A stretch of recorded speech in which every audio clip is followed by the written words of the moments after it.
Good afternoon, everybody. It is August 8th here today. It's been a really crazy last week. So really haven't done much videos up till now. As you know, we started harvesting August 1st. We could have been harvesting July 31st or July 30th, to be quite honest with you. But we just didn't have our equipment at the time. We still don't really have our equipment yet. We got obviously one combine. And Ez and Dono, they're just over there somewhere with combine number 2. We still don't have combine number 3 yet. But anyway, I guess I was going to wait until we get all the combines together, and then I would do a video and give you guys a little bit of update on the harvest side of things. But I don't think they're ever coming. So I'm like, well, I got to keep filming, so I'll just do the update now. So anyways, this is a 790, and obviously last year you guys know that I had 3 S-Series down at the South Farm, and they were 690s. I had 3 S690s, and I had one 745 foot FD, and I had one 645 foot FD, and then I had the Honeybee 50 foot header. Okay, well, I have traded all those, and I got 3 S790s with where is it here? 45 foot hinge draper flexes. Maybe you guys can't see that very well, but they're 45 feet hinge drapers like what I have on the X9, and they have a flexible cutter bar just like the X9. The only difference is they have, the 3 that I got have these integrated transports. I thought that would be kind of a handy thing, you know, you just hook it up behind the back end of the combine. No trailer you have to tug around. I hate it already though. Only got a week on this thing. Only put it in the from transport to field mode one time. Don't like it already. Oh man. So these headers are 1 year old. They're 22 models, and the combines are a few years old. They're 18 and 19 models. So basically, I wasn't going to upgrade the combine. That wasn't ever my plan. I wanted to go to these hinge drapers. But you can't run a hinge draper on a 6 series combine. You can't do it. It just doesn't have the tech for it. So I'm like, shoot. So in order to run the hinge drapers, I got to get into 7 series. So I was like, okay, what's the earliest model year I can get into a 7 series? And that's a 2018 model year. So I picked up a few of those, and then 119. So that is what I did. Rock here. Otherwise, oh, there they are. I'm still rocking the S-Series. I do like the S-Series. And I really do like the hinge draper. So we're still working out a few bugs.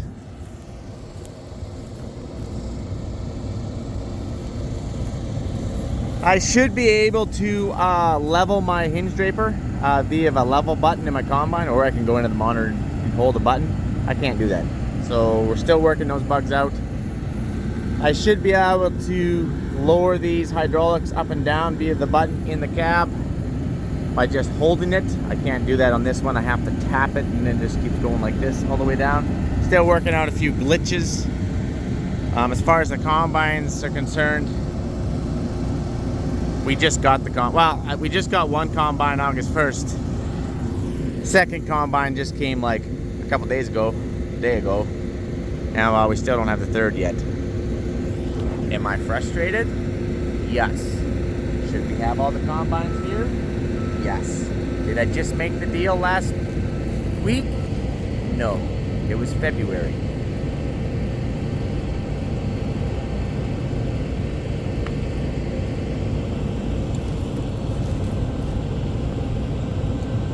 Not going to talk anymore about that. Anyways. So, yeah. 7 series combine. We're on red lentils. Speaking of the red lentils, we did some green lentils first. We thought they were doing 20. It actually ended up that they were down to about 17 across the field average.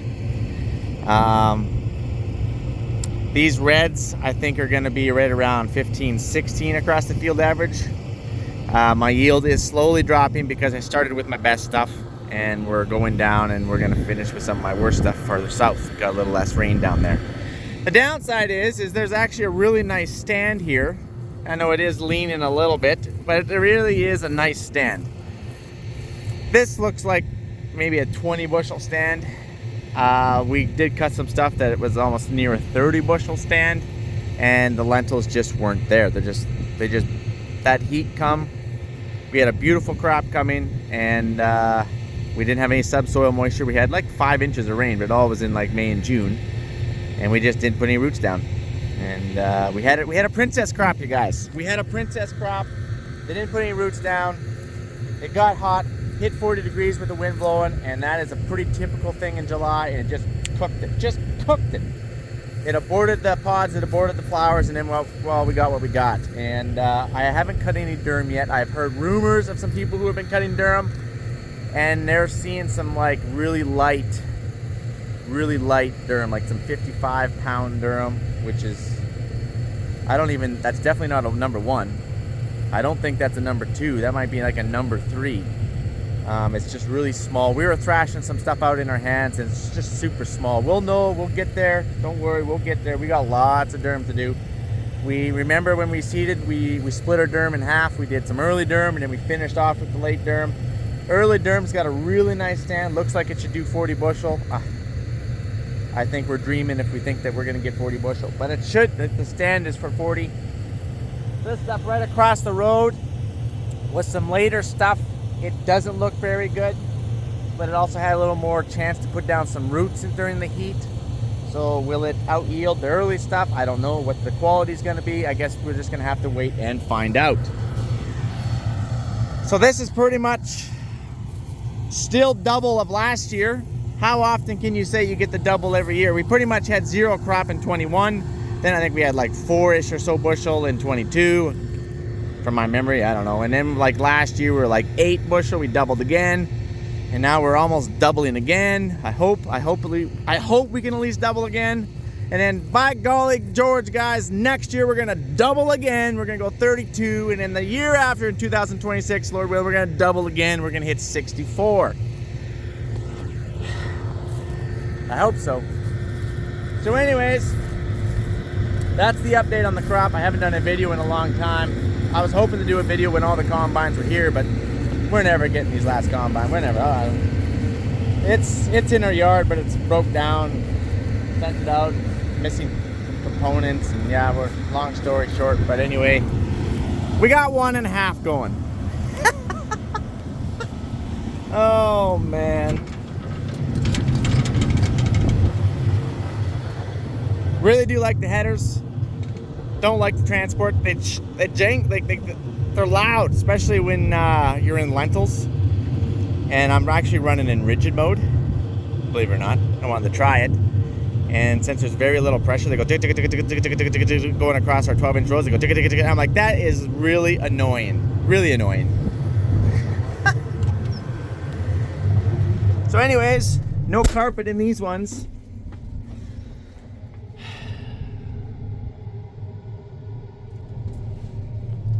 Chapel brought me a picture, so I like to keep it in my combine.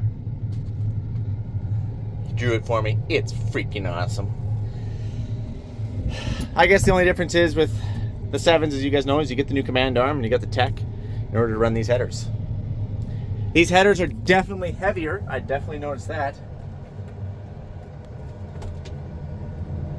Now let's go do some cutting. Why am I running in rigid and not flex? I wanted to try it. I'm told that the majority of hinge drapers going out are rigid. So I'm like, wow. Basically they're macked on. So I'm like, I should try that, you know. And it's doing a decent job. To be honest with you, it's doing a pretty stinking good job. And then I'm like, well, maybe I'm wearing my skid pads less if I can keep it in rigid versus putting it in flex. Skid pads are expensive, you guys. I got a phone call coming in. I better take this. All right, here we go.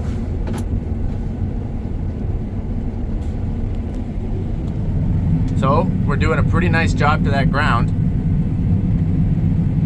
Kind of hard to tell, but we are.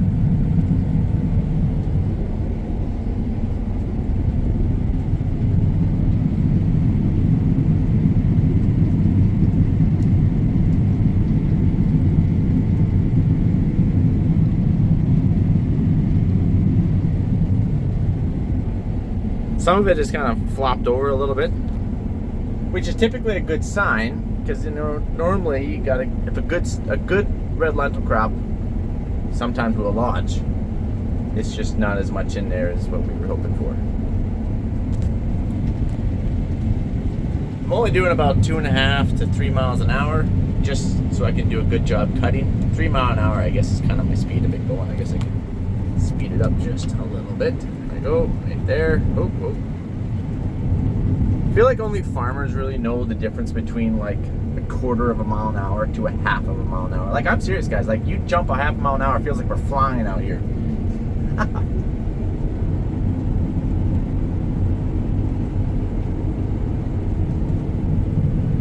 Uh-oh.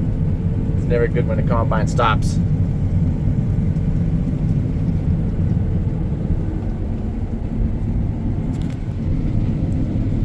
There's my yield-ish, give or take, my moisture.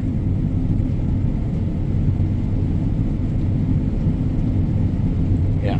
I can't move my concaves. If you're wondering why my concaves are so tight, I can't move them. I got lots of problems with my combines. We're just trying to limp along. That combine was going for a few days without even being able to move its bottom sieve. And it was doing a terrible job, let me tell you. But we're like just trying to keep the combines going. And then that one also had a big hole in its rethrasher. It was spitting a bunch of lentils out. We just kind of pounded that down and taped it over. And then this one was throwing up a tailings motor, tailings something. There was a bunch of air codes these things were hucking out at us.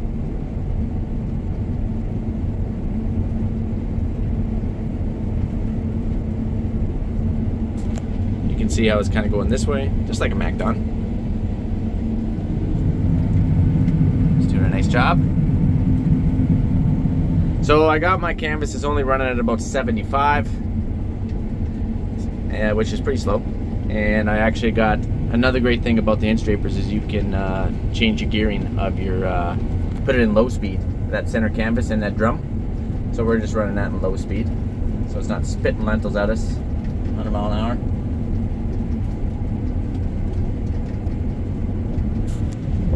It's your sample.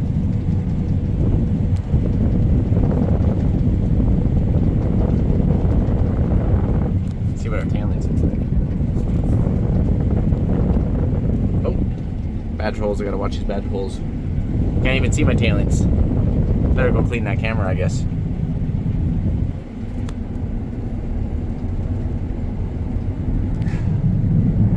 We emptied, and that's about how fast it comes in. Pretty slow. Faster than last year, because last year we could combine pretty much a whole field on a hopper. This year, you know, you can go a couple hours at least. Or I guess you don't have to go all day, and you know, you actually get to dump something. So that's kind of nice. I do like a 15 bushel crop. Better than a 7 or 8 bushel crop.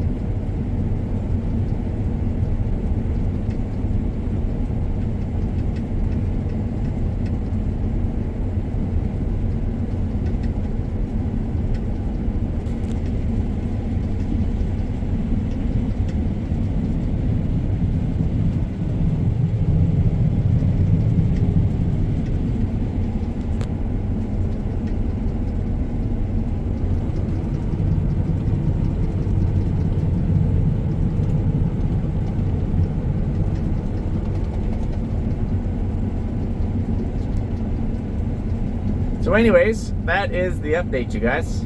Crop is not what we expected or hoped for.